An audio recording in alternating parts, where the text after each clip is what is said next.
आतंकी अब बच नहीं पाएंगे अगर वो महाकुंभ पर बुरी नजर गड़ाएं।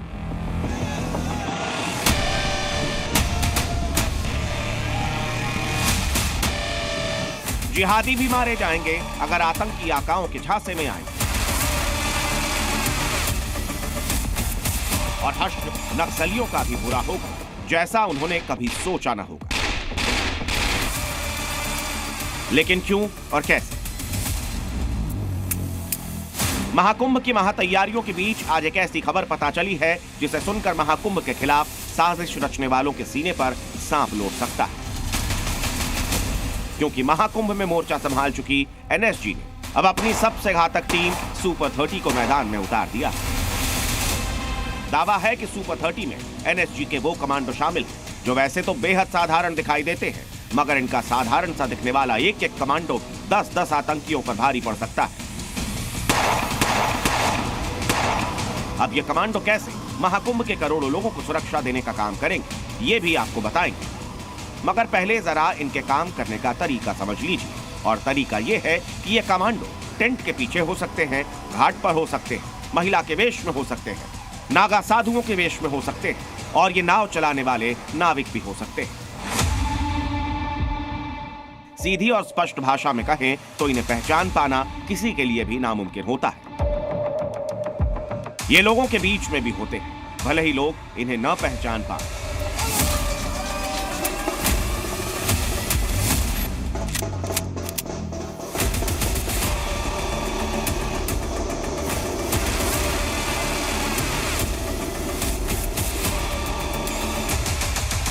मगर इनकी ट्रेनिंग इस तरह की होती है कि महज हाव भाव देखकर ये किसी भी संदिग्ध को पहचान सकते हैं।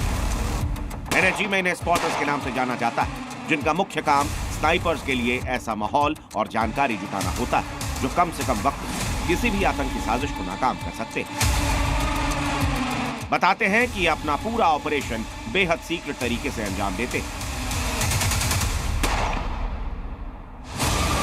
जानकारी के मुताबिक इन स्पॉटर्स की 30 टीमों को महाकुंभ क्षेत्र में तैनात किया गया, जिनमें से 18 टीमें मौके पर पहुंचकर अपना कामकाज शुरू कर चुकी। पुलिस के स्पॉटर इसी मेले में तैनात किए गए हैं। इनके बीच में कोई संदिग्ध हो या बड़ा खूंखार अपराधी हो, देश का हो या इंटरनेशनल का हो, ऐसी एक खुफिया टीम महाकुंभ में पुलिस ने अपनी उतार दी है। इनको कहा जाता है कि ये पुलिस के स्पॉटर हैं। बता दें कि जम्मू कश्मीर, महाराष्ट्र, छत्तीसगढ़ और नॉर्थ ईस्ट जैसे राज्यों से सबसे अनुभवी स्पॉटर्स को बुलाया गया है, जिन्हें आतंक और नक्सलियों के खिलाफ ऑपरेशन चलाने का अच्छा खासा अनुभव।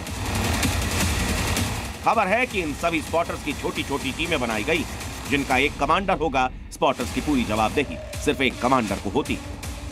जो भी हमारे इंटेलिजेंस गैदरिंग सिस्टम्स हैं, उसका ये पार्ट है कि गोपनीय तरीके से हम सूचना एकत्र करते हैं और जो भी एक्शनेबल इंटेलिजेंस मिलता है उसमें हम कार्रवाई करते हैं। इसमें हेल्प करने के लिए हमारे पास बहुत तरह की एजेंसीज हैं, प्रदेश की हैं, देश की हैं।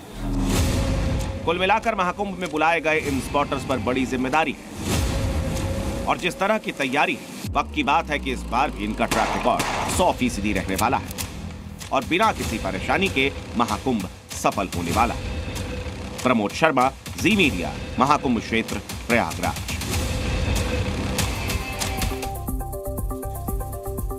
दावा है कि इस बार विदेशी श्रद्धालुओं की तादाद 1 करोड़ तक पहुंच सकती है। अब सवाल उठता है कि ये 1 करोड़ विदेशी और इन जैसे वीआईपी आखिर ठहरेंगे कहां? तो हम आपको प्रयागराज में तैरते उस शीश महल के बारे में बताने जा रहे हैं जो पूरे महाकुंभ में चर्चा का केंद्र बना हुआ है।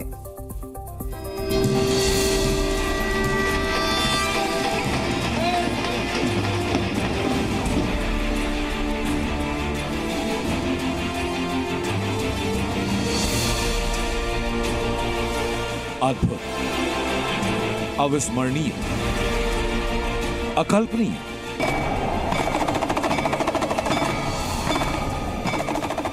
जो भी महाकुंभ की इन तस्वीरों को देख रहा है वो एकटक यही सोच रहा है कि बस एक बार महाकुंभ के सनातनी समागम में डुबकी लगाई जाए।